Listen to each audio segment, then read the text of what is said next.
O tema de hoje é a primeira carta de Paulo aos Coríntios. Na verdade, há uma discussão a respeito disso, porque segundo os estudiosos, eles afirmam que houve 4 cartas, mas nós só temos relato de 2. Eles se aprofundaram então na pesquisa e descobriram que a primeira carta desapareceu. Mas Paulo cita ela, dizendo que seria o que nós consideramos como a primeira, já é a segunda. Porque ele cita referências a essa carta que desapareceu. Então, o que nós chamamos de primeira carta é a segunda.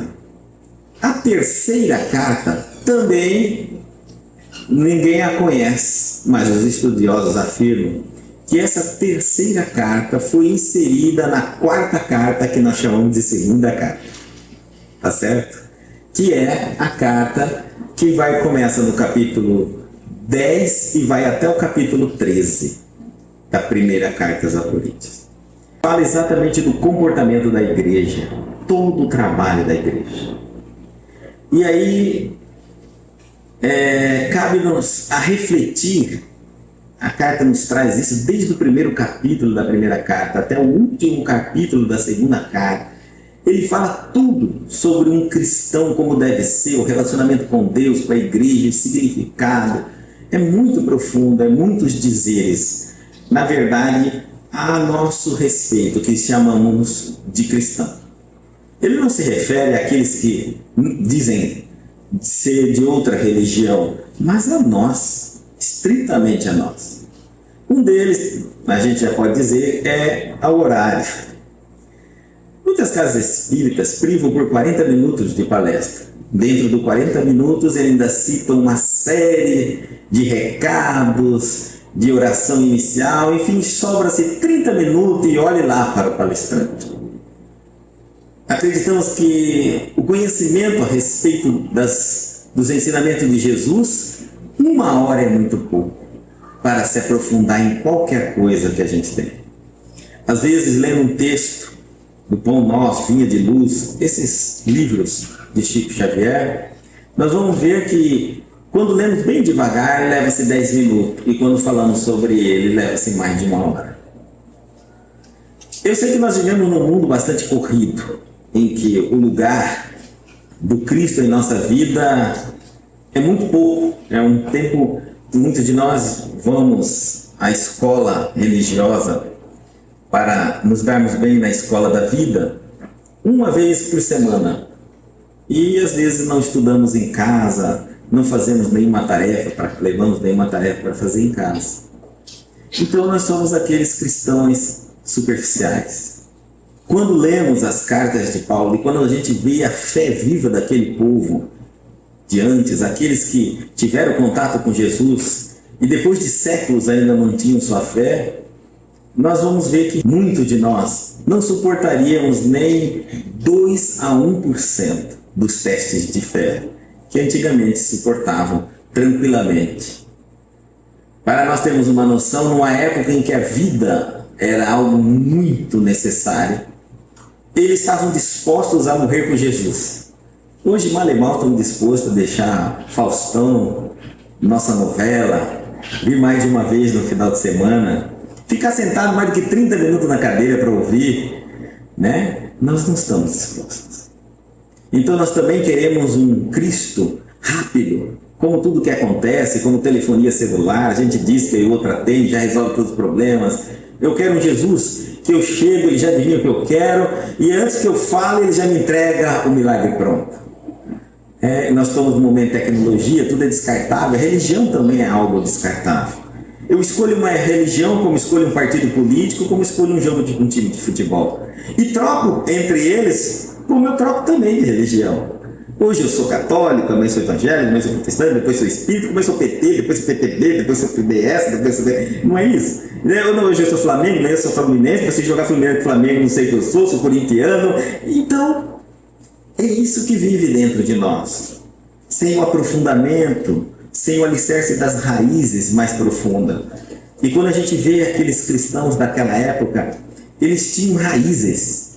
eles tinham sonhos, eles tinham idealismo, eles tinham ideologia, eles tinham filosofia. Por que nós estamos falando isso? Porque nós vamos lembrar um pouquinho daquela época para compreender as cartas. Essa carta de Paulo, ela não é muito simples, ela é muito complexa, ela é muito profunda, porque ela lida com um povo de Corinto. Eu não sei se vocês se lembram, mas Corinto é um pedaço de terra, uma istmo, que a gente chama, né? Um pedaço de terra que liga uma península a um continente. E que, para nós termos uma noção, toda a Ásia, toda a Itália passava por ali. Ali era o único pedaço de terra que ligava a Grécia do norte a sul. Então você imagina a quantidade de gente que passava por ali. E era uma cidade muito dinamizada em termos de cultura. Era muito articulado. Nós estamos na Grécia, próximo de Atenas. Então era uma cidade que tinha muita cultura, muitos sábios, muitos filósofos naquela região. Naquela época, Corinto foi destruído no ano de 146 a.C. E depois ela foi reconstruída novamente 46 anos antes de Cristo. Ela não foi construída exatamente no mesmo local, 6 quilômetros de defasagem, mas nesses pequenos quilômetros, depois de muito estudo, nós conseguimos encontrar ali muita história de um povo. Então, a impressão que quando vamos falar de Corintos, estamos falando de nós. Estamos falando exatamente de cada um de nós. Não dá para compreender como a história, depois de 2000 anos, ela se repete exatamente dentro da natureza humana.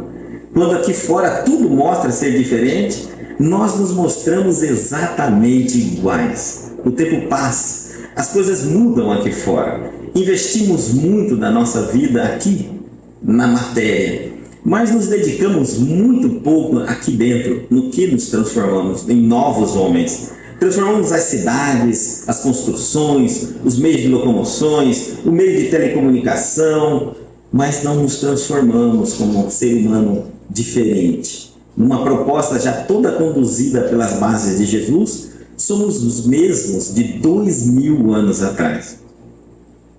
Nós vamos ter uma ideia que quando constrói a cidade de Corinto, ali também foi colocado como uma cidade dos deuses, onde era ali também feitos os grandes rituais e os cultos, politeístas.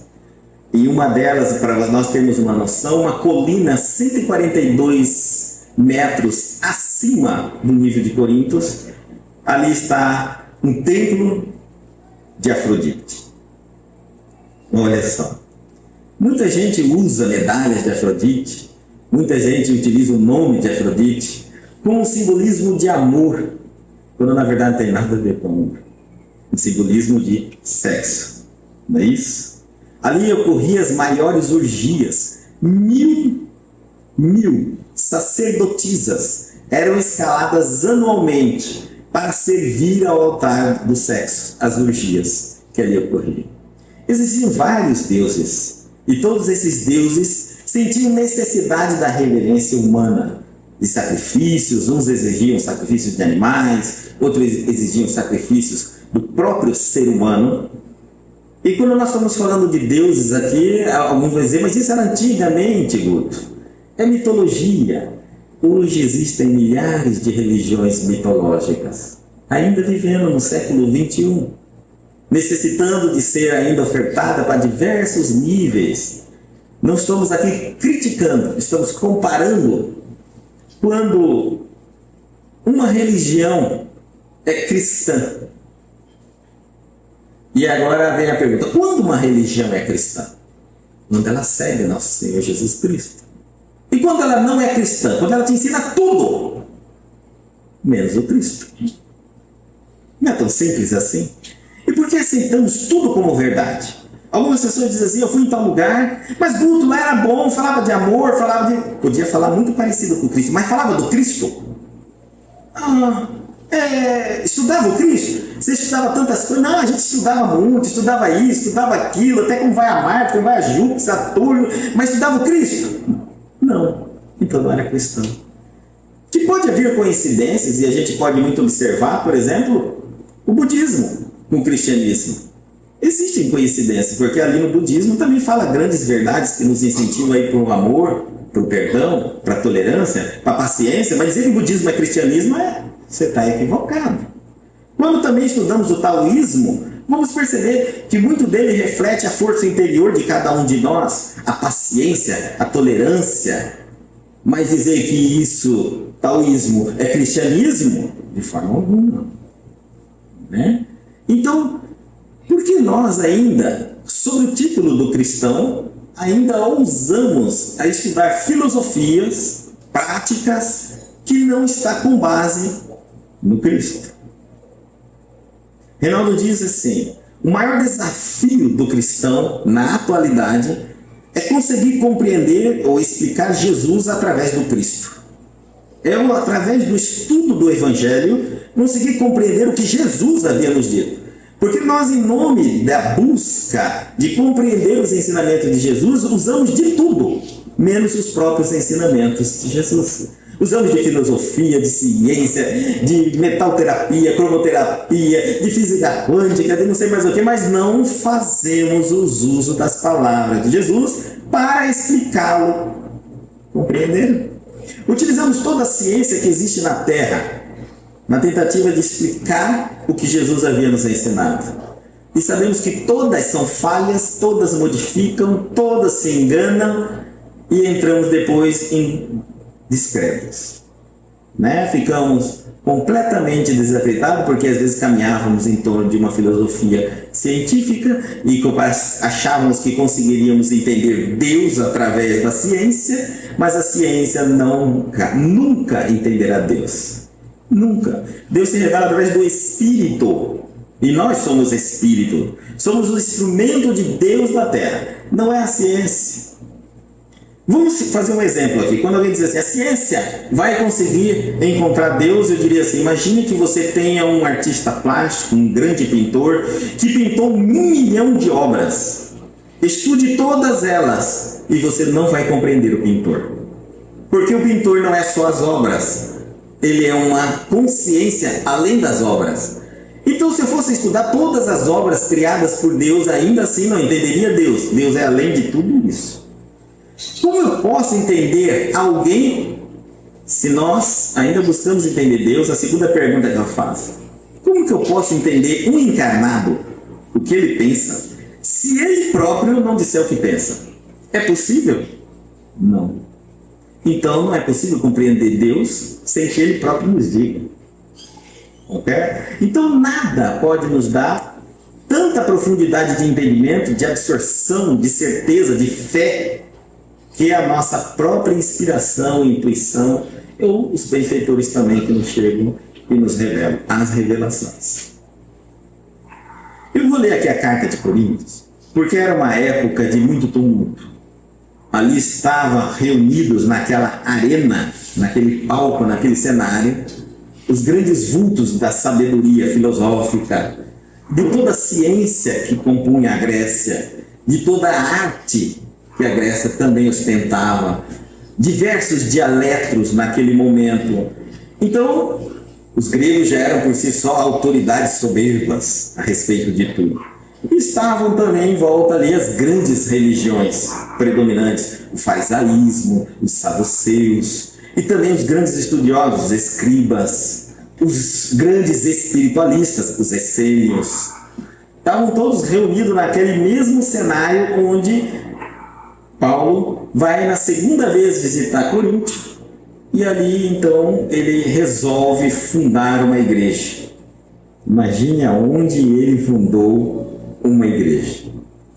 Lógico que seria um atentado de loucura hoje. É como se você fosse em uma cidade onde ela é totalmente conturbada, onde se existe enganações, roubo, onde o poder explora o povo, não é isso? Onde o povo descontente com as religiões que também exploram o povo, em nome da fé, retirando aquilo que ele não tinha, né? O que o poder político não dá ainda a fé ainda vai, tira um pouco, ainda tem, né? Para se manter e ostentar os grandes templos da Grécia, né? Todos de mármores branco, de grande vaidade e luxúria para os deuses politeístas que tanto exigiam essa representatividade de riqueza material para impor o poder deles à credulidade humana.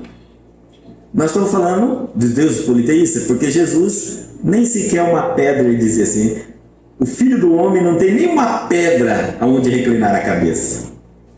Né? E nós ainda buscamos tanta ostentação em nome das religiões. E criamos esse vínculo. Se eu estou com Deus, não passo problemas materiais. Se eu estou sem Deus, é o demônio tentando minha vida. E aí então eu passo problema de doença, material e tudo mais. E nós vamos ver que é um grande engano. A nossa fé é muito fraca. O que aqueles homens passaram no passado em nome de uma fé, nós não sustentaríamos 1%. E eles não arredaram o pé. Imagine que hoje nós, malemão, conseguimos ouvir uma verdade a nosso respeito. E naquela época eles iam cantando para as arenas serem devorados pelos leões. Ali estavam mães, pais, deixaram seus filhos órfãos, tudo em nome de uma fé, porque eles tinham certeza que a morte não existia. Eles tinham certeza que a morte era uma continuidade de vida. Esse é o cristianismo redimido. O capítulo 13 foi inserido exatamente no meio entre o capítulo 12 e o 14, para que a gente entenda totalmente a história. Nós precisamos compreender como tudo começa no capítulo 12 e depois como tudo se encerra no capítulo 14. Mas Paulo aqui, depois de passar um ano e meio em Antioquia, ele resolve fundar a primeira igreja em Antioquia. E ali ele sai e deixa Paulo no lugar dele. Imediatamente depois de algum tempo, ele começa a receber cartas de Cleon, né, e outros grupos de família que frequentavam a igreja antiga e começa a dizer, olha, está acontecendo isso, a igreja vai ser destruída. Então, ele pede ajuda a Apolo, Timóteo. Apolo desconversa, apesar de ter assumido, não estava mais lá no meio desses acontecimentos, sai, não quer voltar mais, é um problema. Quando ele volta à igreja, a igreja está totalmente dividida entre partidários, né? Aqueles que se dizem seguidores de Paulo, seguidores de Apolo, seguidores de Pedro, de Cefas, seguidores de Cristo. Aí você fala, não, vamos ser seguidor de Cristo, é os que davam mais problema. É os que davam mais problema. Porque aqueles que optaram por dizer eu sou seguidor de Cristo, é porque não queria se sujeitar a nenhuma das regras dadas por aqueles que ali estavam. Então a igreja estava sendo dividida, o cristianismo já começava a romper os seus membros naquele exato momento. Então, Paulo volta e começa a fazer uma série de recomendações e cartas explicando o dever, as obrigações do cristão perante a igreja, perante o seu relacionamento com Deus, aquilo que pode, aquilo que não pode, o que é ético, o que é o amor, afinal de contas, em nome de tudo isso. Então nós estamos falando tudo isso porque imagine que quando ele ali chega, os dons estão descontrolados. A vaidade havia penetrado dentro dos cristãos e eles achavam que seriam eleitos se tivesse algum dom espiritual. Seja esse dom, nós chamamos hoje de mediunidade. Muitos de nós ainda entramos no centro espírita, no espiritismo, no ocultismo, na expectativa de encontrar um dom dentro de nós. E esse dom é a externalidade apenas do nosso orgulho, do nosso ego, da nossa vaidade. É que muitos de nós entendemos que antes de eu me tornar uma pessoa querida e admirada pela minha inteligência, pelo esforço que eu fiz no estudo, né, pela paciência, pela dedicação, pelo amor e pelo serviço ao próximo, eu quero me tornar conhecido e bem visto pelo dom que eu tenho. Então eu parto para buscar um dom. E aí me digo, eu sou médium. Não é isso? Desde aquela época também era assim. E todo mundo queria ser médium, porque ninguém queria mudar. Ninguém queria se transformar num ser humano melhor. Ninguém queria compromissos maiores com a igreja. Ninguém queria, deixar sua vida, suas vontades para viver a serviço do Cristo. Mas todo mundo queria ser idolatrado. O dom é uma forma de eu chegar e, através do meu dom, ser ouvido, ser bem quisto, ser bem recebido, ser bem tratado, ser bem aceito. Então, ali estava uma idolatria sendo gerada através dos dons. E aí, por isso, nós vamos ver a primeira. Vamos ler a carta inteira. Depois nós vamos voltar versículo a versículo. Ainda que eu falasse a língua dos homens e dos anjos, e não tivesse amor, seria como um metal que soa, ou como um sino que tine. E ainda que eu tivesse o dom de profecia, e conhecesse todos os mistérios e toda a ciência, e ainda que tivesse toda a fé, de maneira tal que transportasse os montes, e não tivesse amor, nada seria. E ainda que distribuísse toda a minha fortuna para o sustento dos pobres, e ainda que entregasse o meu corpo para ser queimado, e não tivesse amor, nada disso me aproveitaria. O amor é sofredor, vai ser corrigido isso lá na frente, tá? Uma tradução errada. É benigno. O amor não é invejoso. O amor não trata com leviandade, vai ser corrigido. Não se ensoberbece. Não se porta com indecência. Não busca os seus interesses. Não se irrita. Não suspeita mal. Não voga com a injustiça, mas voga com a verdade. Tudo sofre, tudo crê, tudo espera, tudo suporta. O amor nunca falha. Mas havendo profecias serão aniquiladas, havendo línguas cessarão, havendo ciência desaparecerá. Porque em parte conhecemos e em parte profetizamos. Mas quando vier o que é perfeito, então o que é em parte será aniquilado. Quando eu era menino, falava como menino, sentia como menino, discorria como menino, mas logo que cheguei a ser homem, acabei com as coisas de menino. Porque agora vemos por espelhos em enigma, mas então veremos face a face. Agora conheço em parte, mas então conhecerei como também sou conhecido. Agora, pois, permanecem a fé, a esperança e o amor, e estes três, mas o maior destes é o amor. Os 3 primeiros versículos desta carta, ele está se referindo ao amor aos outros e à luta pelo egoísmo que está dentro de nós. O exercício de fazer o bem, chamada caridade, mesmo que todo mundo pensa que é para os outros com interesses próprios. E quando os meus interesses não são atendidos, eu abandono a caridade. Quantos fiéis nós temos?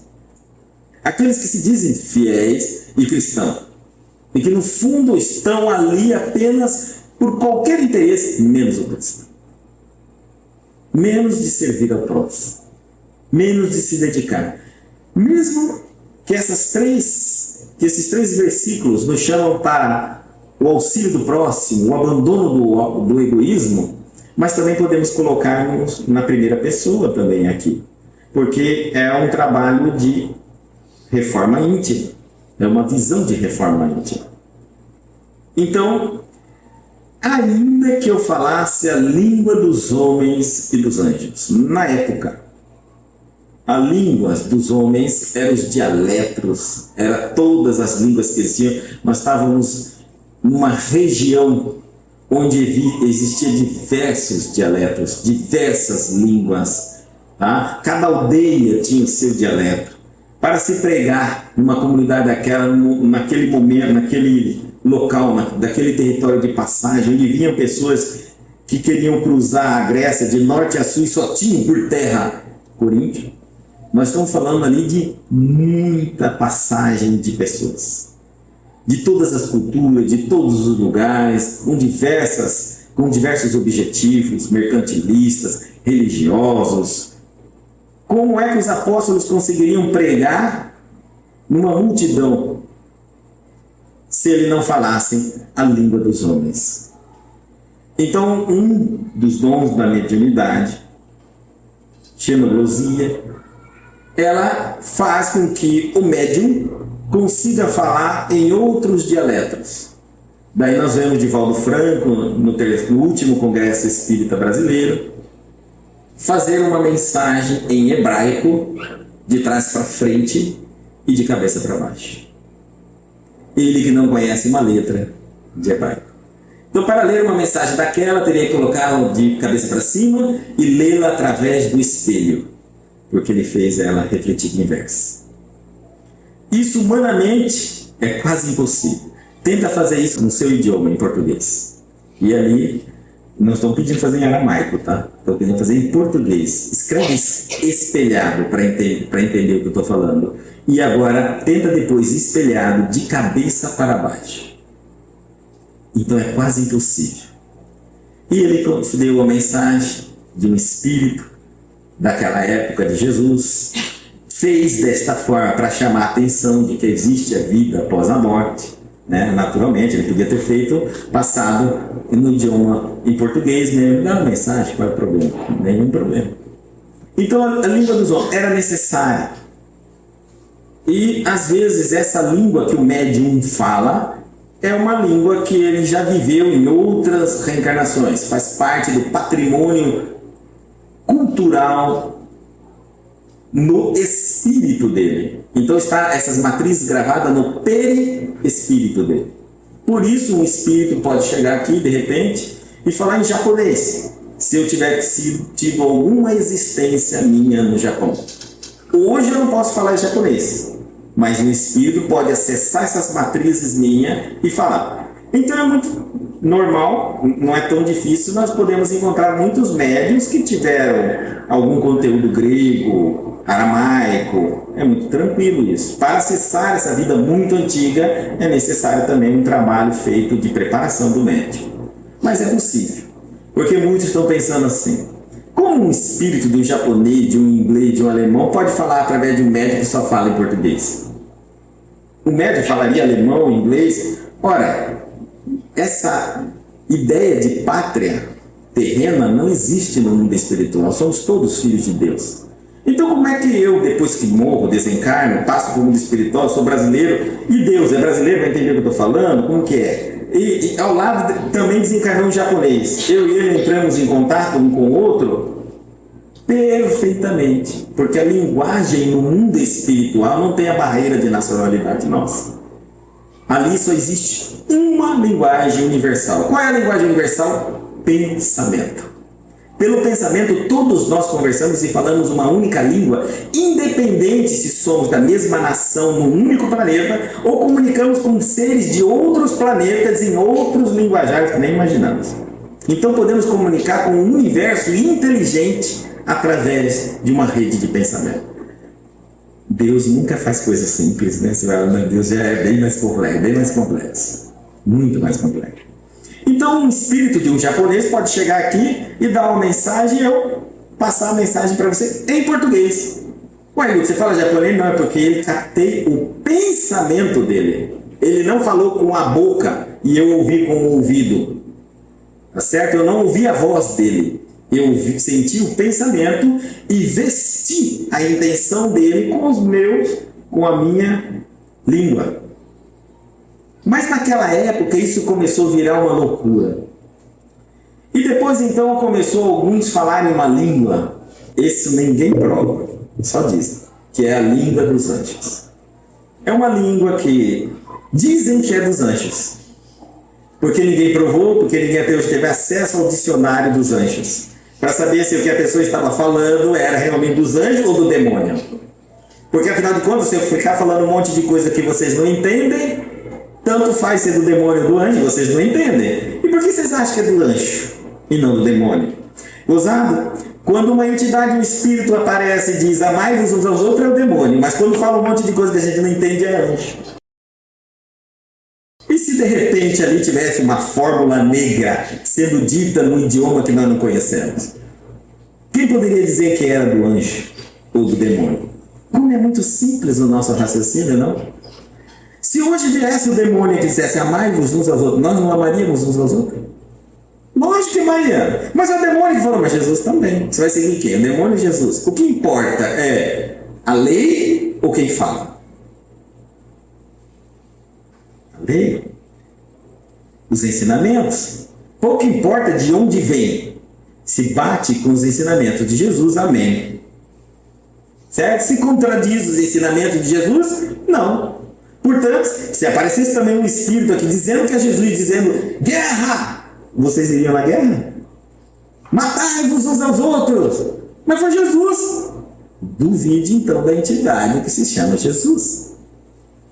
E quantos de nós ainda estamos até hoje servindo a esses espíritos e entidades que dizem coisas que não têm o menor fundamento bíblico, a menor base bíblica?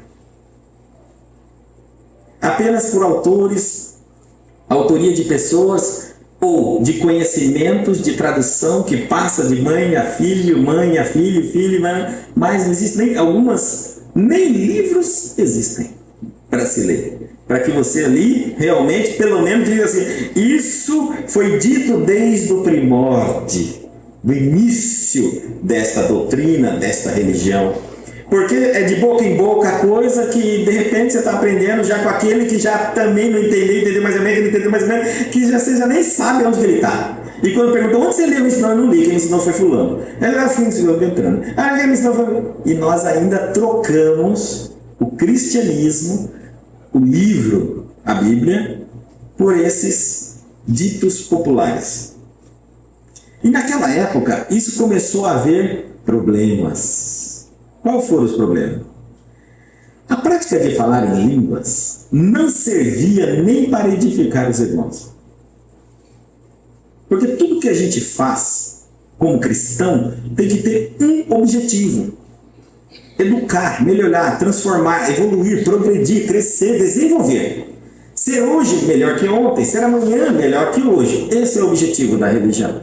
Fazer coisas que não me modifica em nada, que eu entro e saio dali do mesmo jeito que entrei. A pergunta é para quê? Não é isso? Se aquilo que eu faço não me torna um ser humano melhor, mais próximo de Deus, a pergunta é por que você está perdendo tempo em fazer isso? Não que está errado o que você está fazendo. A pergunta é racional. Aqui não é uma crítica. Aqui é uma pergunta racional. Se você não fizer isso, você se torna melhor? Não. Se você fizer, você se torna melhor? Também não. Então larga de fazer. Vai se dedicar em algo que realmente te transforme e te faça crescer. Mesmo que doa. Mas que você muda. Pior é aquela água com açúcar que não modifica nada. Você entra de um jeito, sai do meu jeito. Ele nem convencia o incrédulo que estivesse visitando as reuniões deles. Porque, na verdade, por isso ele está dizendo assim, é como um sino, né? Um sinal, um metal que soa. Ficar ouvindo línguas que eu não conheço, ouvindo palestras em latim, ou em qualquer outro idioma que o povo não conhece, estamos apenas cumprindo um ritual. O que está nos fazendo crescer? O que nos faz crescer é o nosso raciocínio sobre o que nós ouvimos. E o que nós queremos é ouvir e aprender. Jesus veio ao mundo para nos ensinar entre a teoria e a prática. E como viver. A prática é praticar aquilo que ele nos ensinou. Então ele diz assim: língua dos homens e dos anjos. E naquela época, quem falava língua podia gritar durante o culto. Então, por exemplo, se eu estava aqui dando uma palestra e alguns alguém achava que podia falar língua, já levantava e começava a falar, cortava a palestra no meio. E se o outro tivesse, também já gritava em outro dialeto, em outro idioma, e aquilo era uma anarquia, parecia uma bolsa de valores. Sabe? Uma bolsa. Então o povo corria, por exemplo, se aquele lá falava em aramaico, eles já corriam para os que falavam aquele idioma já se juntavam ali, esse aqui em grego, aquele outro. E quem falava dos anjos sempre ficava sozinho. Porque nunca teve um tradutor. Vocês acreditam mesmo que nunca teve um tradutor de quem fala a língua dos anjos? E de vez em quando a própria pessoa se pergunta: o que você falou? Você não viu? Não, eu ouvi o que você falou, assim, quer dizer, eu ouvi o som que sai de sua boca, né? Mas eu não entendi o que você falou. O que você falou? Também não sei, ué, você não recebe a palavra de Deus? Não, não recebo, mas você diz que recebe o que você está falando? E o que você fala, você não sabe? Não, tem fé, meu irmão. E pronto, e assim está explicado aquela anarquia que aconteceu. Aí Pedro se preocupou com aquilo e disse: não, assim também não. E porque isso trazia ostentação, orgulho, ego, vaidade. E os fenômenos é um grande problema da espiritualidade. É um grande problema. Porque ele traz uma responsabilidade gigantesca junto. É o que nós não queremos. Nós queremos o aplauso, o benefício e a admiração. Mas o compromisso, não. Tá certo? O sacrifício, também não. Porque para manter o dom, você nasceu como? Mas para colocá-lo em prática e mantê-lo, vai haver muito sacrifício. E isso aí gerava aquela bagunça. E se hoje deixássemos, também acontece em qualquer lugar. Né? As manifestações. Pessoas que dizem ver, que dizem ouvir, sem sentido algum o que estão vendo, sem sentido algum o que estão ouvindo. Sem sentido nenhum as experiências que passam. E isso é muito problemático. Porque nós caímos na incredulidade. Os crédulos, os mais difíceis, os mais duros de coração, ouve uma pessoa falando, percebe que ela está forjando, ridiculariza. E ridiculariza toda a religião que ela está falando em nome dela. Se você pegar um descrente do catolicismo e ver ele falando língua dos anjos, ri dele e acabou o catolicismo. Era melhor nunca ter tentado falar. Deixasse ele ser conduzido pelo conhecimento. Pegamos um espírita, e o espírita começa a dizer que vê, que ouve, que fala, que quem vem um cético começa a observar, vai dizer: charlatanismo, você não tem nada de negócio. Ele e a religião dele que sustente isso, acaba com tudo. Percebe a responsabilidade? Paulo estava preocupado com isso. Todo mundo, a religião cristã estava começando em Coríntio e havia dali muitos sábios, doutores da filosofia, pessoas estudiosas, espertas. É uma coisa você chegar no meio de pessoas ignorantes e começar a dizer que vê, que ouve, todo mundo acredita, você vai ser até venerado. Mas se você começar a falar no meio de pessoas que entendem, aí você vai ser criticado, apontado, estudado, pesquisado, vão virar você do lado do avesso. Até você provar por A mais B o que você está dizendo. E era melhor não ter começado. Tá certo? Então, ele estava preocupado e falou: gente, pelo amor de Deus, não é agora para a gente ficar fazendo esse tipo de show. Todo esse pessoal que está vindo aí, quando ele deu uma palestra e falou em língua, era 3.000 pessoas. E agora já estava enchendo a igreja e eles começaram a se perder nesse negócio de dons, de falar língua, de não sei o quê. E isso começou a cair o cristianismo no ridículo, na descrença. Então todo mundo podia falar, pensar: como que é isso? Não havia regra, não havia exigência. Então ele diz assim: nada disso adianta. Ele quis parar com tudo. Vocês estão se envaidecendo com isso e nós vamos destruir o cristianismo dessa maneira. Então, ele diz assim: pode falar, não tem como proibir. Mas, se não tiver amor, seria como um metal que soa e como um sino que tinha. Então ele colocou o dom das línguas e de falar com os anjos do ladinho de um efeito com sino. É melhor um sino que toca e chama as pessoas, tem mais utilidade. Se eu tocar se ele vai começar a nossa reunião, pelo menos as pessoas vão vir aqui. Agora esses que vão ficar falando um monte de coisa não serve para nada, nem para isso serve. Então ele diz assim: vamos Aí colocamos uma consciência no exercício, na responsabilidade de ter um dom. Porque de lá muitas coisas modificaram, apareceram médiuns que cobram a consulta, né? E que outros legalizam algumas culturas espiritualistas, legalizam, né, o comércio das coisas santas. Nós vamos ver quando Jesus entra no templo, expulsa os mercadores do templo, também está referindo aos médiuns que comercializam as informações dos espíritos, as coisas santas, né? Ganham a vida assim. Então, a prática não servia para absolutamente nada, ele está dizendo. Depois ele vai vir falar de cada um desses itens, fechando isso. E ainda que eu tivesse o dom da profecia, era um outro dom, a profecia.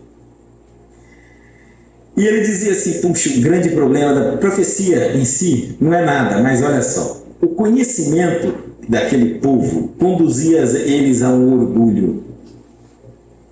E a sabedoria deles os conduzia a disputas e rivalidades. Era muito difícil.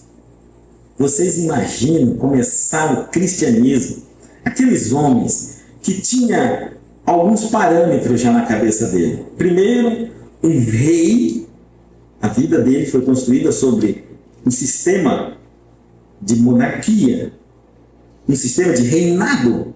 Rei tem que ter ouro, prata, cobre, servos, exército, conquistar terra, crescer muito, ser poderoso. É isso na cabeça daqueles homens, daqueles sábios, dos poetas da época. Agora aparece um Jesus crucificado, seminu, morto e humilhado na cruz. Isso é um rei? Olha como o cristianismo teve que começar a surgir. É um rei. Mas dizem que ele ressuscitou.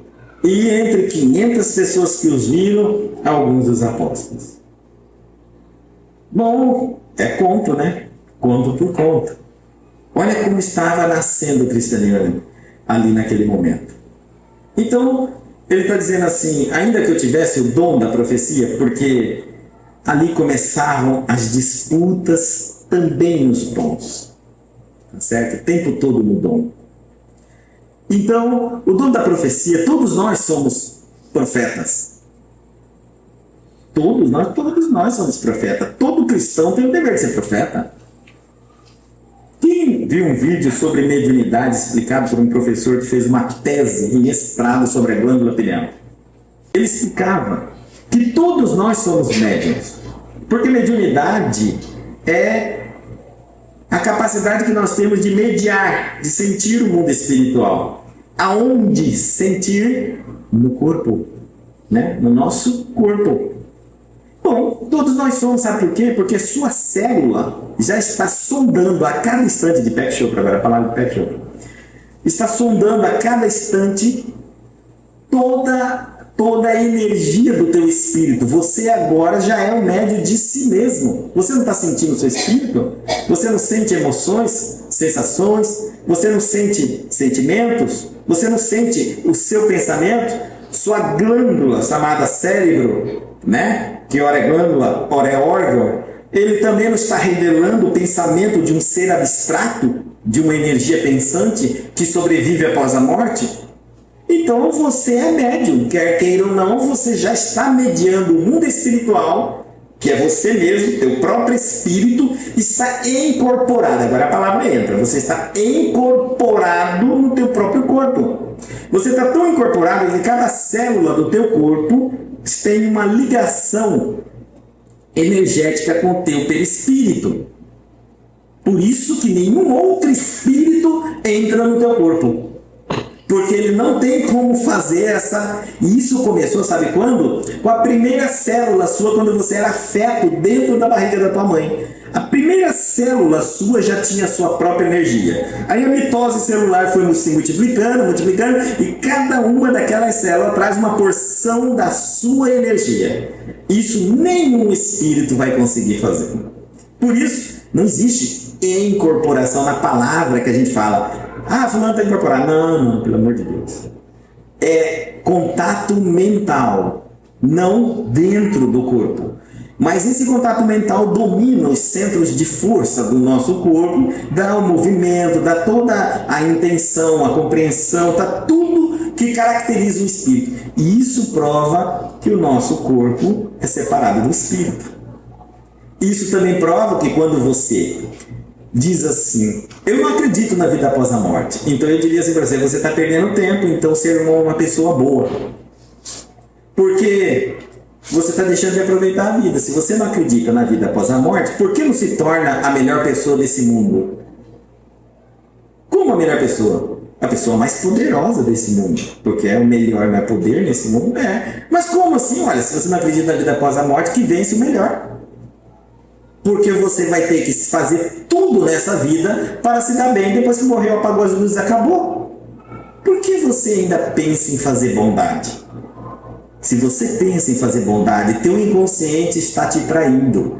Porque o seu consciente diz que você não acredita na vida após a morte, mas teu inconsciente diz, pensa bem o que vai fazer, depois você vai pagar. Você está dizendo depois é quando? Depois que você morrer, mas se você morrer não existe nada, o que paga? Quem vai para o inferno ou quem vai para o céu se você morre? Então você acredita na vida após a morte, porque você acredita nas consequências. E essas consequências advêm depois da chamada morte, que você agora já deve sair daqui pensando, então eu não acredito na morte. É isso mesmo. Não há possibilidade de acreditar em consequências futuras depois da morte, senão a vida. E isso todas as religiões acreditam, que existe vida após a morte. Por isso é que vale a pena seguir o Cristo, Buda, Jeová, não importa. Mas que vale a pena, vale. Para a vida depois dessa vida. Que nada se aniquila. Então aqui está. Ainda que eu tivesse o dom dessa profecia, era um outro dom. Profetizar. E todos nós temos que profetizar. Profetizar é falar, pregar, divulgar, ensinar o Evangelho. Para todos que estiverem ao nosso lado. Todo cristão tem que ter esse dom. Todos nós somos médiuns desse dom. Profetizar. Tá certo? Todos nós, sem exceção, temos essa mediunidade. Isso cabe a nós, o estudo e as nossas reflexões e os nossos benfeitores e a boa vontade. E nós vamos falar muito mais do que lemos, muito mais do que estudamos, porque nos dedicamos. Isso vai para um universo aqui dentro, chamado sabedoria. Então eu engulo algumas palavras, reflito sobre ela e quando volta 10.000 palavras. Que não estavam escritas no texto que eu li. Isso foi um encontro de mim para com a minha fonte de sabedoria. Tá certo? E também pode ser influenciada pelos benfeitores, sem dúvida, que fazem essa ponte minha, me auxiliam nessa ponte de descobrir dentro de mim a fonte de sabedoria. Ali ele dizia assim, olha, você pode ter o dom de profecia que for. E daí ele tomava um cuidado tremendo, porque no meio do cristianismo daquela época, vocês vão falar, mas parece que está falando de agora, tentavam inserir manias, conceitos.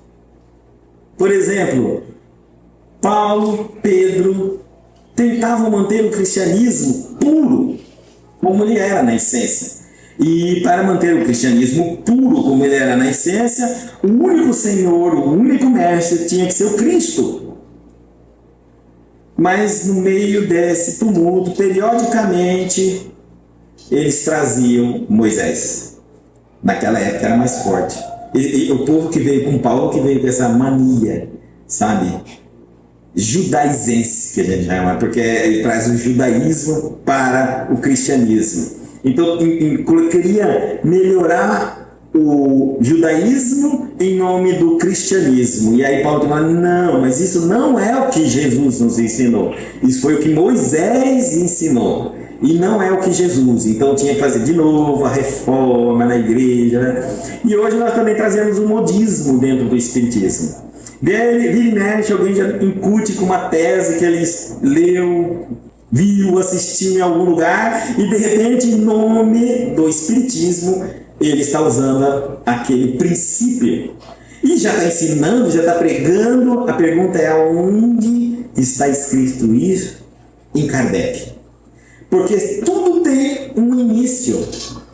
Como a gente vem, e às vezes, de um espiritualismo onde não existe um autor, um criador, e sim pessoas que conduzem pessoas, a gente entra no espiritismo, nessa primeira entrada nossa, a gente pensa que também é assim. Então eu já venho trazendo alguns modismos de fora que querem contar, e aí quem assistiu uma palestra de Raul Teixeira, né, quem é, por exemplo, da Umbanda, não é nada contra a Umbanda, mas quem é da Umbanda é Umbanda, espiritismo é espiritismo, é completamente diferente. Completamente diferente, não tem nada igual. Então, Divaldo Franco da brinca, né, quando fala para ele: não, nós Umbanda e espiritismo somos irmãos, não, primo. Porque não há nada idêntico. Não, outro não. Mas lá incorpora os espíritos. Aqui também incorpora, na igreja também. Então você está falando que nós somos todos iguais, todas as religiões iguais. Porque na igreja católica incorpora o Espírito Santo. Não é isso? Aqui incorpora os espíritos dos benfeitores. E lá são os espíritos, os guias. O fato de estarmos entrando em contato com seres invisíveis não torna-nos a mesma religião. E somos religiões, uma distinta da outra. Apesar de seguirmos o mesmo Mestre Jesus, mas os entendimentos são diferentes. As bases são diferenciadas de compreensão. Que tentamos colocar o modismo, trazemos e já começamos a fazer, e de repente percebemos que aquilo não é espiritismo. Porque o espiritismo tem como base o Pentateuco kardeciano. E é aqui que está a base e a pureza da doutrina espírita.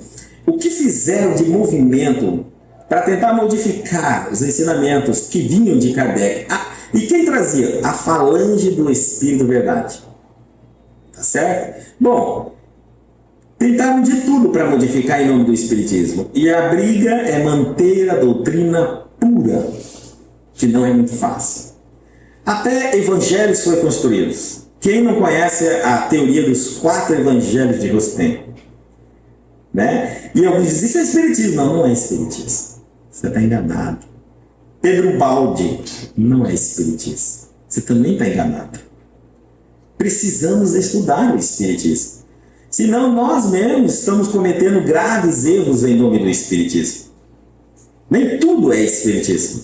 Algumas coisas podem ser entendidas numa visão espírita, porque elas podem vir de outras denominações e filosofias religiosas do mundo, chegam até aqui, não são verdades o conteúdo dela, mas tem que ser vista com olhos espíritas.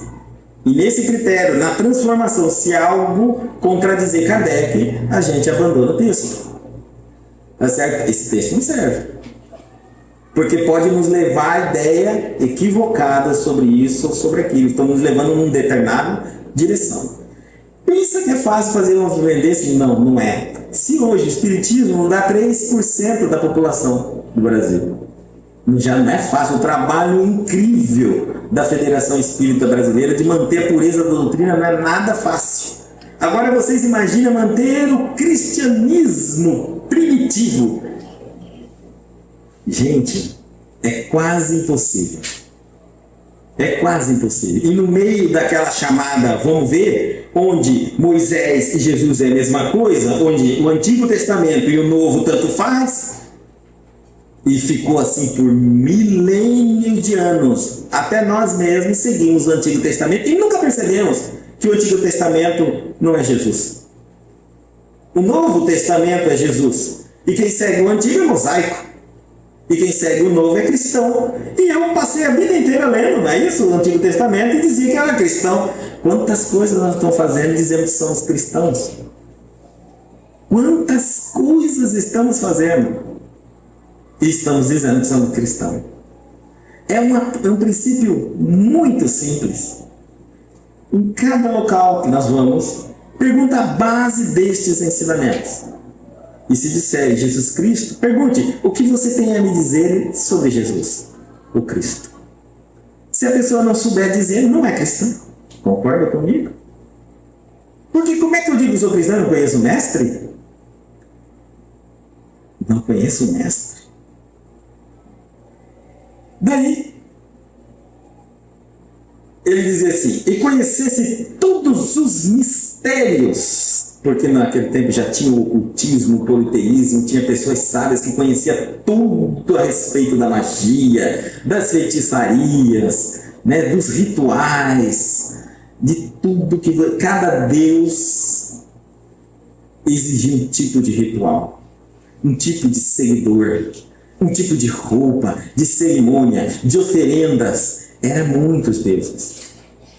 E tinha os sábios da época, considerados como sábios, eles conheciam tudo isso aí, como agradar cada um dos deuses. Cada um dos deuses, eles sabiam. E eram os senhores dos mistérios. E também, e toda a ciência, a filosofia que nós conhecemos.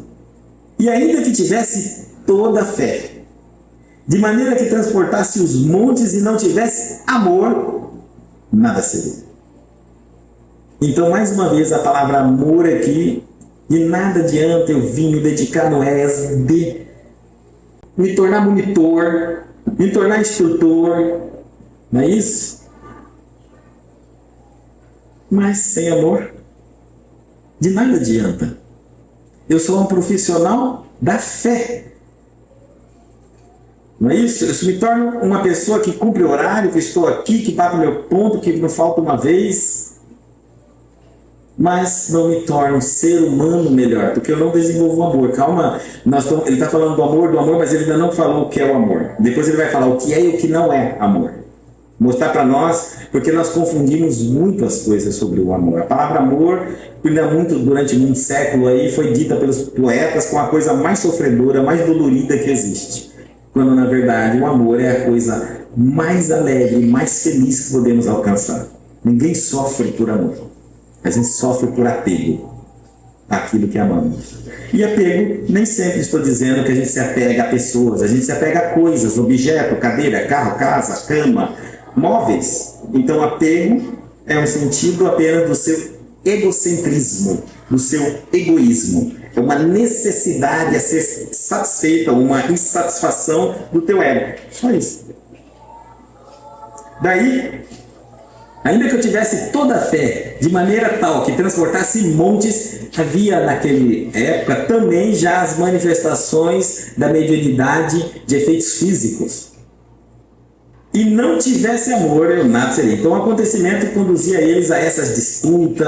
Nada importa você instruir um homem o quanto for e ele estudar, mas se não houver amor, não adianta, existe.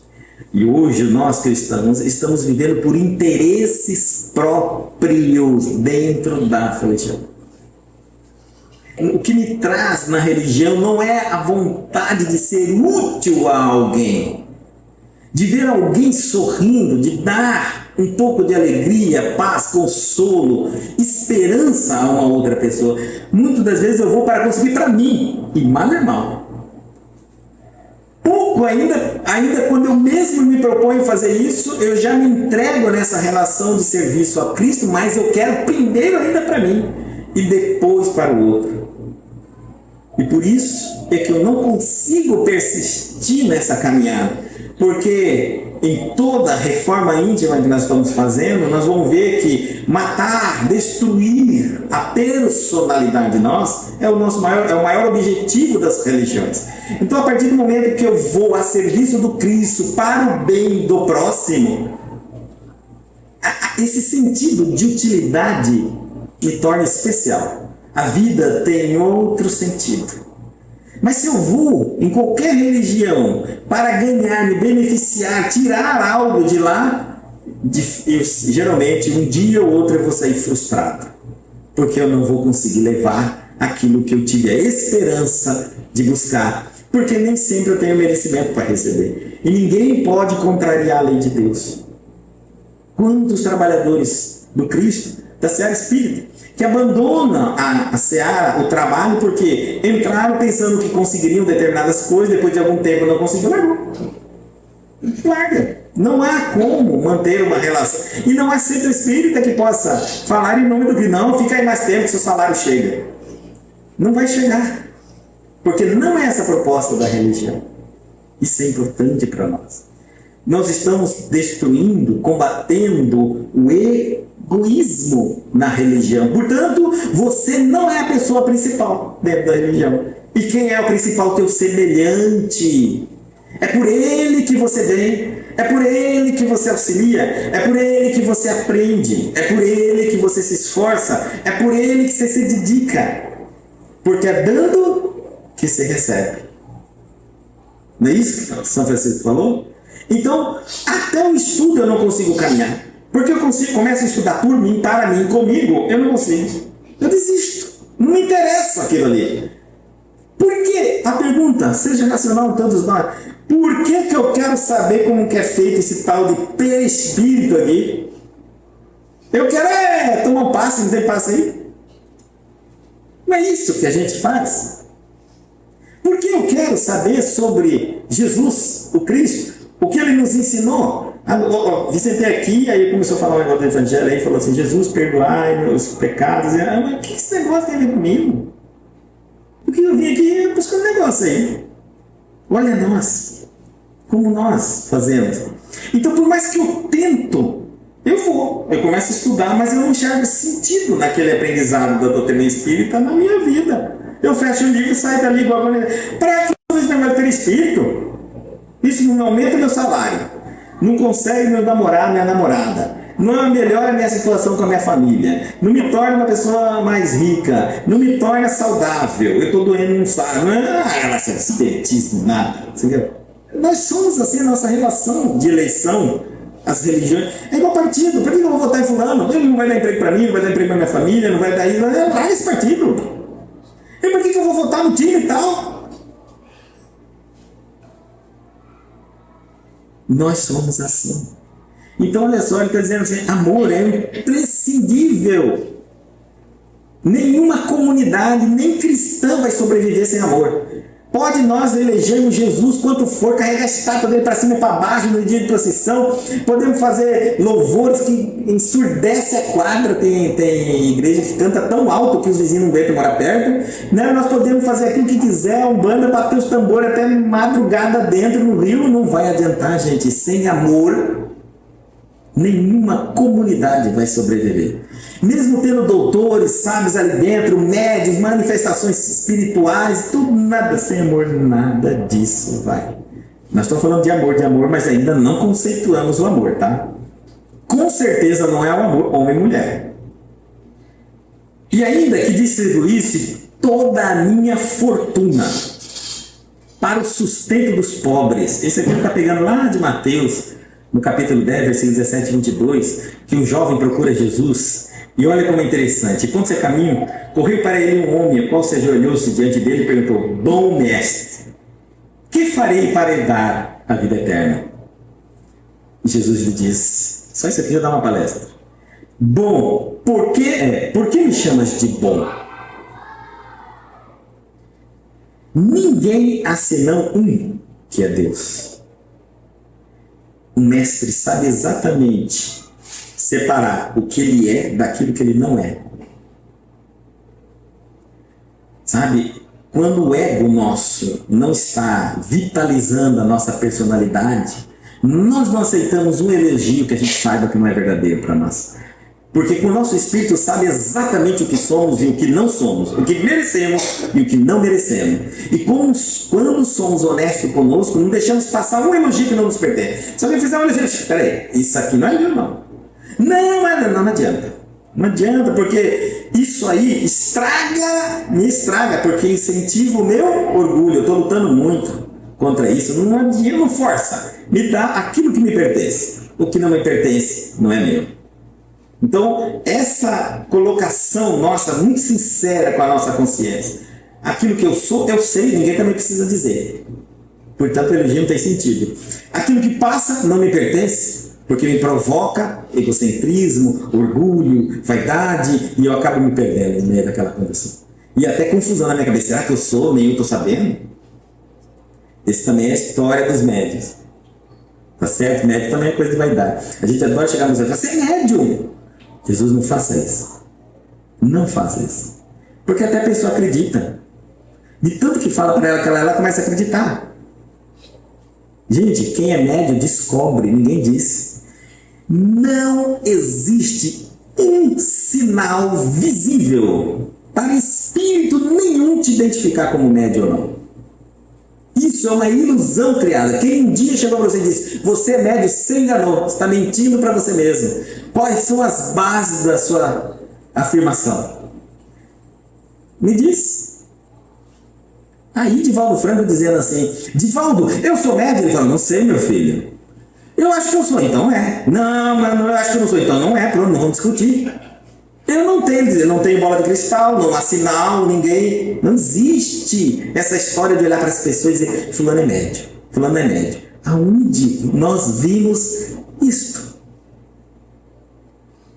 A pessoa trompa com o fenômeno, começa a vivê-lo na vida dele e vai em busca de saber o que é, aí ele descobre que aquilo que ele sente é mediunidade. Olha que coisa interessante. Ninguém disse para ela um dia assim, você é médium. Dali em diante ela começou a sentir, o que é isso? É um botão? Né? Um interruptor que você está, porque se ninguém falasse, ninguém passava despercebido. Não funciona assim. Nós trazemos essa coisa. E olha aqui, ele diz, bom mestre, ninguém é bom senão Deus. Tu sabes os mandamentos? Não adulterará. Bom, ele perguntou, um jovem chega, pergunta que ele quer entrar no reino dos céus. E Jesus fala que todo mundo sabe, na época. Não adulterarás, não matarás, não furtarás. Não... Faz os testamentos, os 10 mandamentos. Mas olha só o que ele responde. Mestre, tudo isso guardei desde a minha mocidade. E por que ele está perguntando para Jesus, então, o que falta para entrar na vida eterna? Sabe por quê? Sabe o que está fazendo com esse jovem? Ele já fazia, ele já cumpria os mandamentos. Sabe o que ele está sentindo? É o que muitos de nós sentimos. Ainda não é o bastante. A consciência dele está dizendo assim, você está precisando mudar. Tudo que você faz não te satisfaz. Você está cumprindo rigorosamente as leis de Moisés, desde a sua infância, mas não é feliz. Porque o que você precisa mexer, você não quer mexer. Você, na verdade, não está fazendo reforma íntima.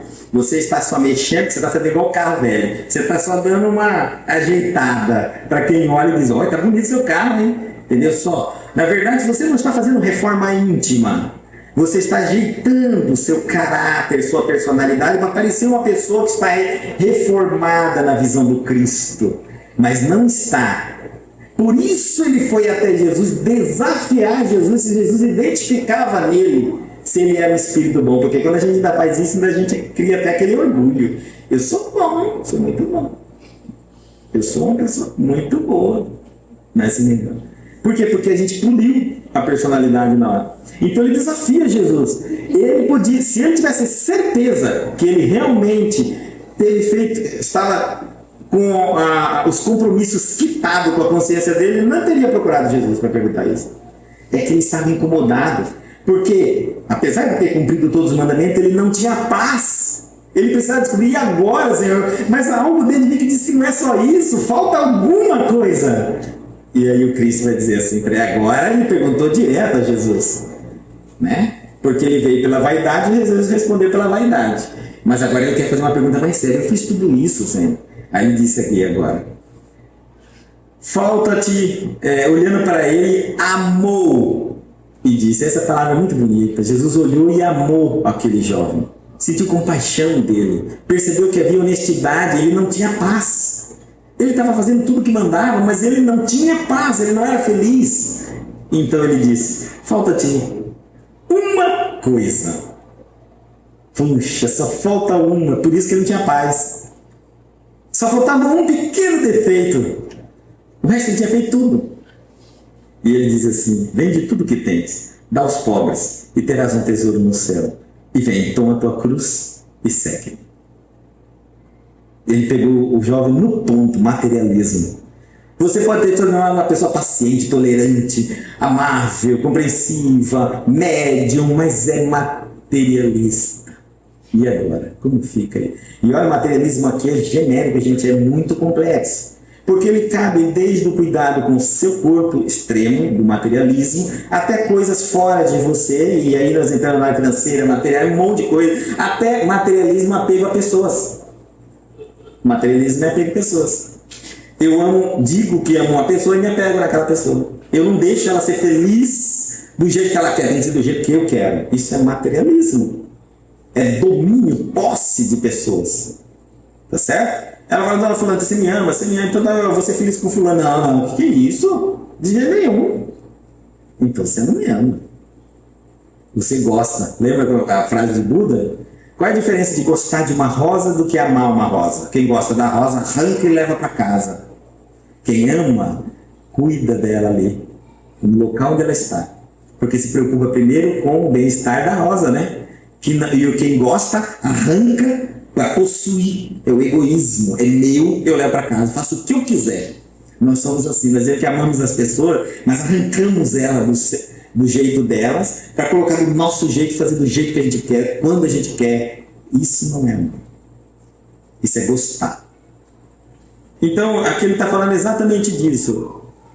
Dá tudo aos pobres, né? Mas ele está dizendo que, e ainda que entregasse o meu corpo para ser queimado, gente, isso aqui é sacrifício pessoal extremo. Dar sua própria vida.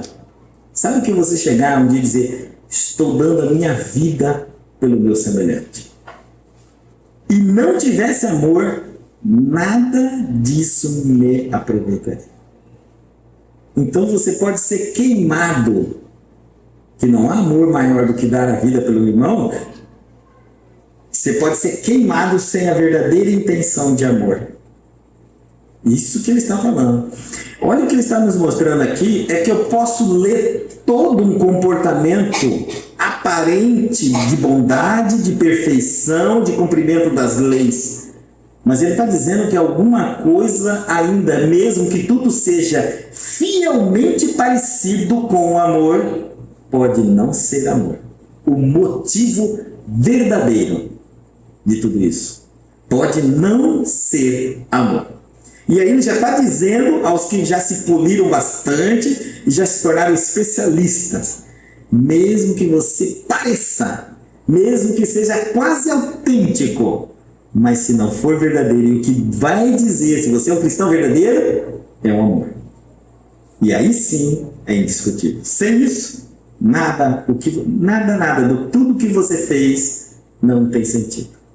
Por isso que às vezes a gente se decepciona com a religião, porque a gente faz às vezes tudo o que nos mandam, mas não conseguimos o que queremos. Porque existe um acordo intrínseco comigo entre fazer aquilo que me mandam, o que a religião manda, que Deus manda, que Jesus disse que manda, e obter as minhas coisas. Então, o verdadeiro sentido daquilo não é amor. E logo, essa relação se desfaz. Não dura. Parece, mas não é. E, finalmente, o que é o amor? Então, o que é o amor e o que não é o amor? Vamos só avançar um pouquinho, depois a gente para continuar na próxima palestra.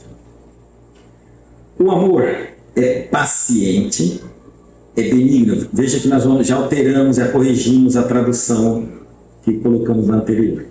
O amor não é invejoso, não é orgulhoso e não se ensoberbece.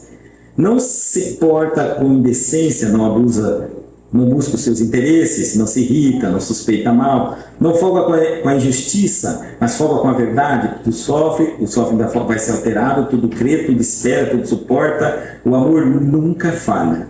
Mas havendo profecias serão aniquiladas, havendo línguas cessarão, havendo ciência desaparecerá. Aqui agora, esses 5 versículos vai falar e vai conceituar o chamado amor que Paulo tanto fala. Porque é muito fácil falar amor, amor, amor, mas o que é amor? É isso? Então ele vai falar, o amor é paciente. Agora, para que a gente entenda o que é ser paciente. Paciente. Possui um espírito paciente que não perde ânimo. Uma pessoa que nunca desanima na proposta do bem. Ela encontra todas as dificuldades, um monte de não, um monte de crítica, e ela tem ânimo. Bom ânimo. Paciente tem que ter ânimo, disposição. Nós adentramos na religião e pensamos que Cristo vai nos carregar. Nós falhamos na tentação, nas 3 tentações lá do demônio no deserto. Ele chegou para lá e disse assim, ó, se é filho de Deus, sobe no pináculo do templo e pula de lá, que os anjos do Senhor não te deixarão acontecer nada com você. E é assim que o cristão faz quando adentra na religião. A primeira coisa é testar o poder de Deus. Aí ele acha que nada de ruim pode acontecer na vida dele. Não só na dele, na daqueles que ele também não quer que aconteça, que pode ser familiares, parentes, distante ou não, e pronto. Se um filho perde emprego, se o namorado termina, se a namorada distancia, ele não pode nada acontecer. E se acontecer, pronto, já acabou também a religião. A fé já foi embora, tudo. Tá certo? Então, ânimo, mesmo nas provações, nas dificuldades, com ânimo. Persevera paciente e bravamente ao sofrer infortúnios e aborrecimentos. É o que nós estamos falando também. Ser cristão, quando as coisas são maravilhosas, quando você diz chove, chove, para, sol, né? Mas que coisa linda, mundo. Quando isso vai acontecer? Ser cristão, e aí Paulo fala nas cartas que existe 3 tipos de cristão. O cristão natural, o cristão de carne, né? E o cristão espiritual. O cristão natural é o ímpio que ele chama, é aquilo, né, o grotesco, bruto, ignorante mesmo. Esse está começando o processo. O de carne é o crente, mas que não suporta ainda, ele está vivendo uma vida do ímpio, ele quer viver uma vida do ímpio, mas postar-se como cristão. Então, as pancadas vêm pelas ações que ele comete do errado, mesmo ele estando as consequências do ato dele. Vai vir mesmo ele estando sobre o teto da religião, porque ele também não parou de viver uma vida de ímpio, né? E é o espiritual, aí esse é diferente, ele fala. Esse aí ele é guiado pelo Espírito.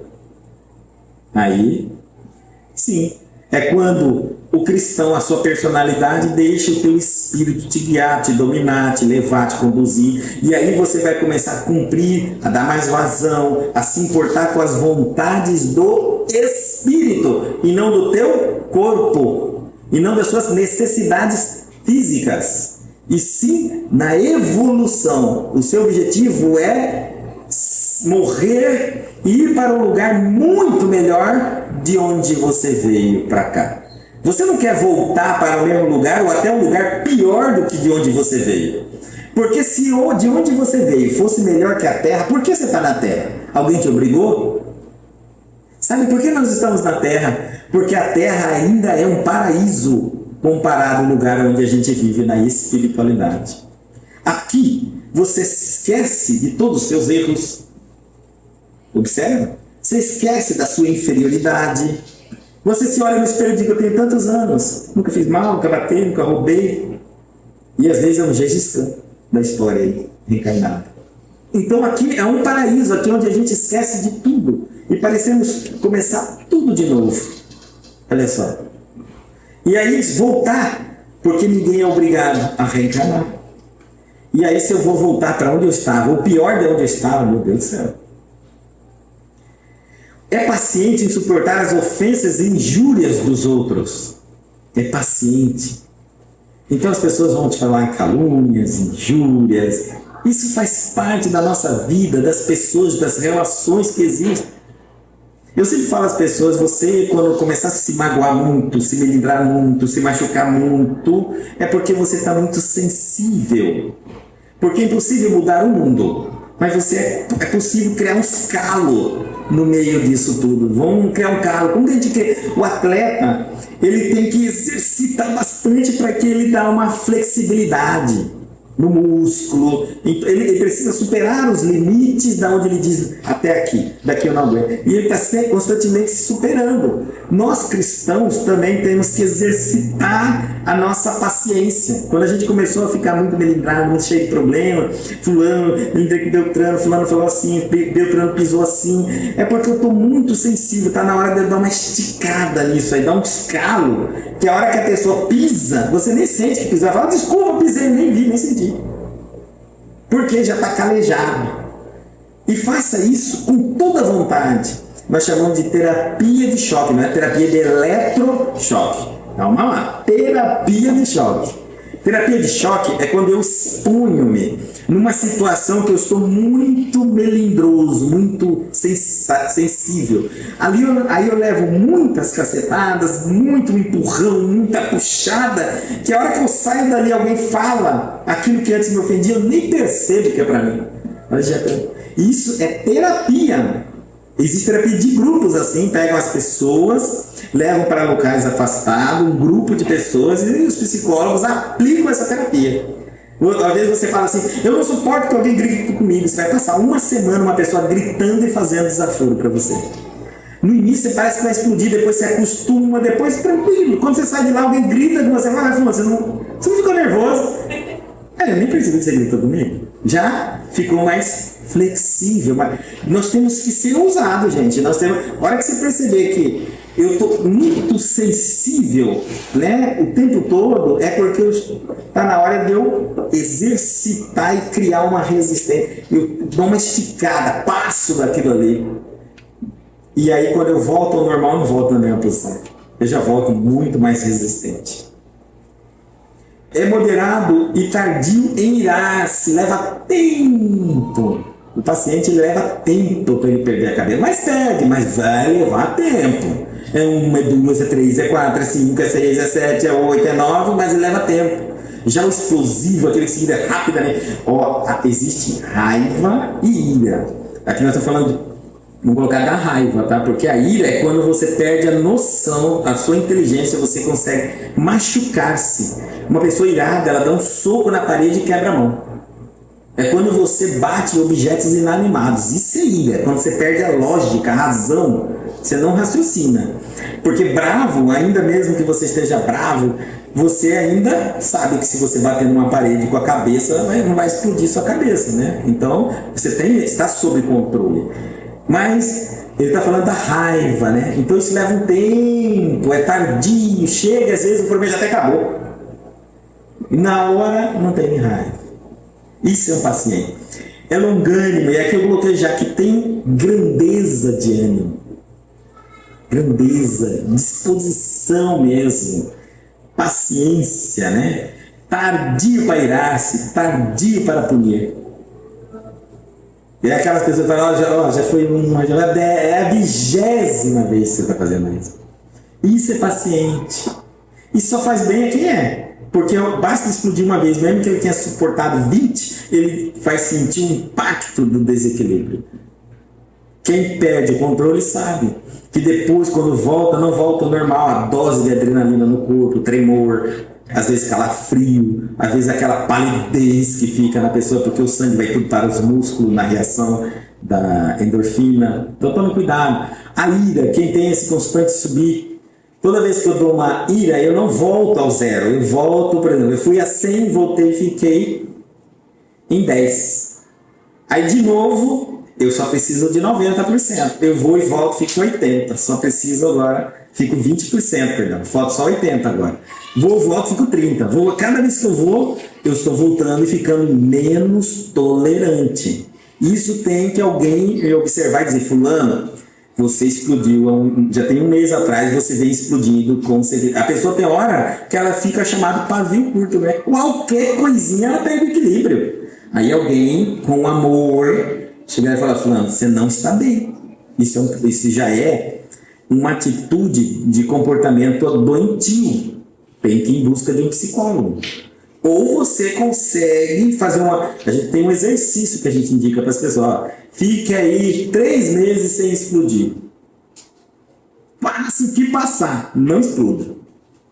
E a pessoa aguenta 3 meses, porque é treino, né? E assim como ele treinou para ficar explodindo, ele pode treinar suportando os impactos sem explodir. Ou então vai num psicólogo e vê o que está dentro dele, que está querendo explodir o tempo todo e que qualquer coisa aqui fora convida ele a assumir a personalidade dele. Agora vocês podem, porque ninguém nos fere, ninguém nos atinge. Nosso espírito é inatingível. Quem fere é a nossa personalidade. Nossa personalidade é ferida, é magoada, é sensível. Vamos ficar por aqui, senão nós vamos estender muito. Vamos fazer a nossa oração de encerramento. Altíssimo Pai eterno, eterno poder, eterna justiça e eterno em bondade.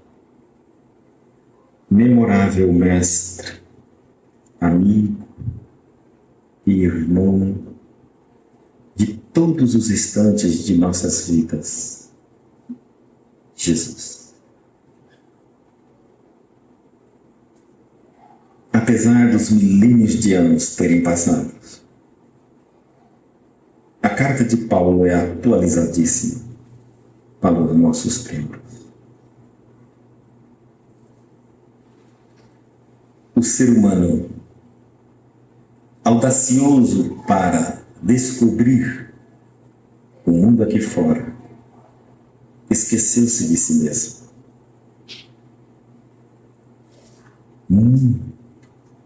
Muitos recursos são destinados para explorarmos um mundo além da Terra, um mundo além dos nossos próprios corpos e um mundo dentro de nossos corpos físicos. Mas muito poucos recursos, inclusive de bom ânimo, boa vontade, disposição, são hoje gastos em descobrirmos sobre nós mesmos, sobre os nossos defeitos, sobre as falhas da nossa personalidade, sobre o potencial de virtude que somos, sobre a natureza em que nos encontramos. O tempo foi se passando e os chamados constantes de nossa consciência, o Cristo interno de todos nós, que nos dizia constantemente: vinde a mim. As aflições e o cansaço do mundo material proporcionou ao ser humano inúmeras doenças psicossomáticas ou psicológicas. E com tanto avanço, com tanto descobrimento da ciência médica, não estamos conseguindo obter resultados satisfatórios para o contentamento da humanidade. As doenças que antes eram praticamente desconhecidas pelo homem, chamadas doenças da alma, começam agora a tornar à frente de todas as pesquisas, avançando em todas as direções e atingindo todas as classes de pessoas, idades, sexo. Jesus ainda é, sempre será, aquele que há de nos conduzir para dentro de nós uma viagem de reflexões. Descobrirmos a grandeza, a pureza de nossas almas, a fonte inesgotável de amor que nos criou em centelhas divinas, esparsas em todo o universo, brilhando por todo o sempre. Nunca mais deixaremos de pensar, de sentir, de amar ou de odiar. Somos imortais. Pensamos hoje, pensaremos amanhã. Nunca mais deixaremos de pensar.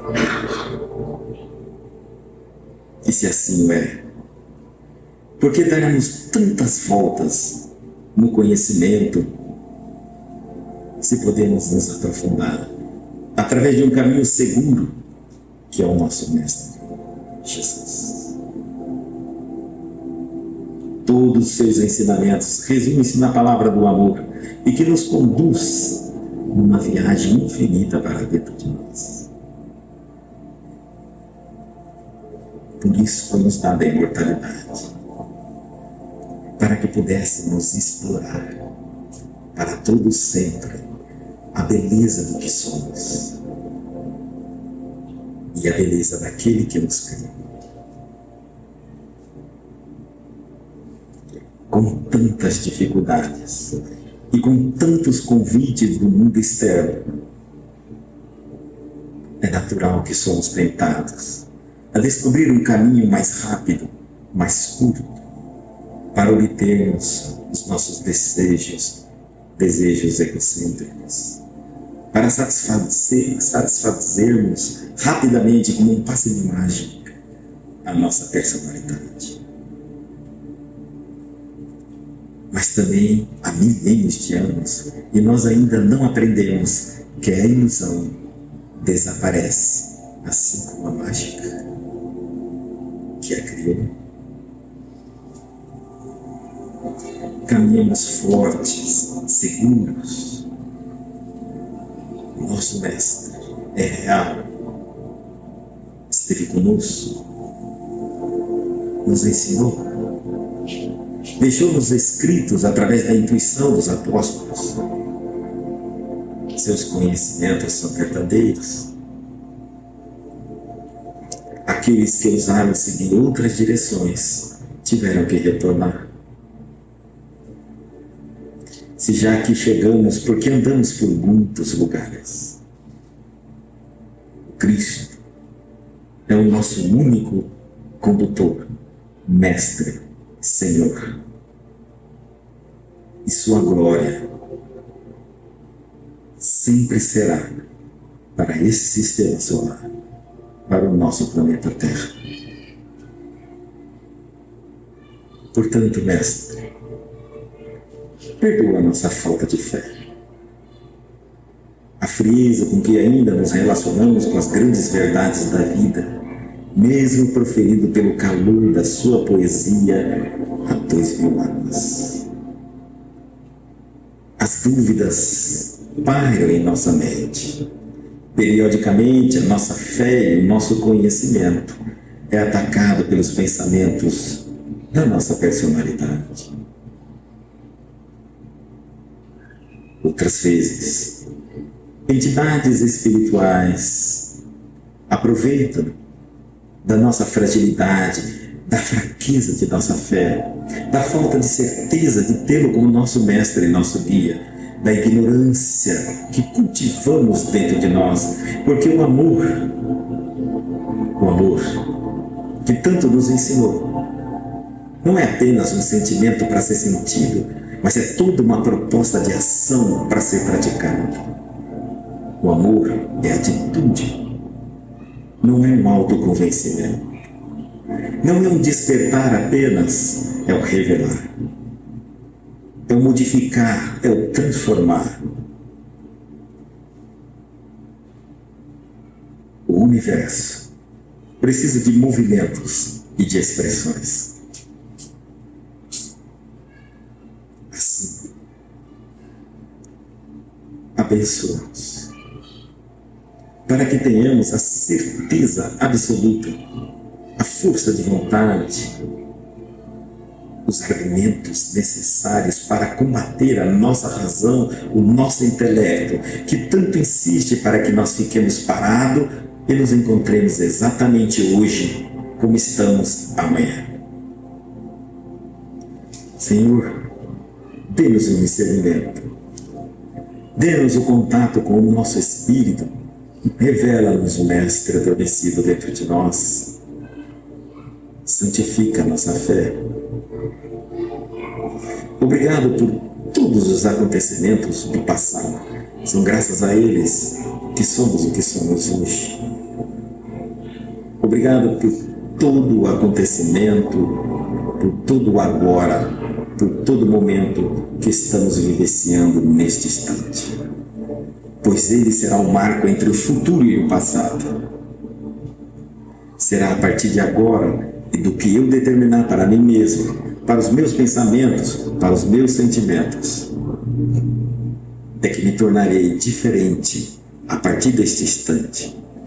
E um marco novo há de surgir em minha vida, que separará o passado de um homem velho para um novo homem do presente.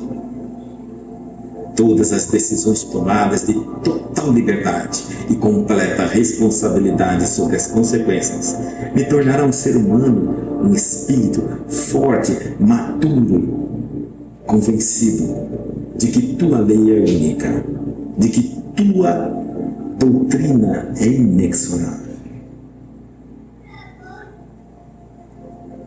Obrigado pelo futuro. E nós temos certeza que será melhor, porque temos a plena certeza de que todas as atitudes e pensamentos que tomarmos hoje como verdade, estaremos construindo um novo amanhã, e um amanhã muito diferente do que é hoje e do que foi no ontem. Queremos viver toda a nossa experiência como espíritos imortais. Cristo renasce em nós, sobressai através de nós. A Ti te entregamos. Torna-nos um instrumento da paz em nossa personalidade. Pacifica-nos, dulcifica-nos. Fiquemos todos com a paz de Cristo, alicerçada no amor e no conhecimento.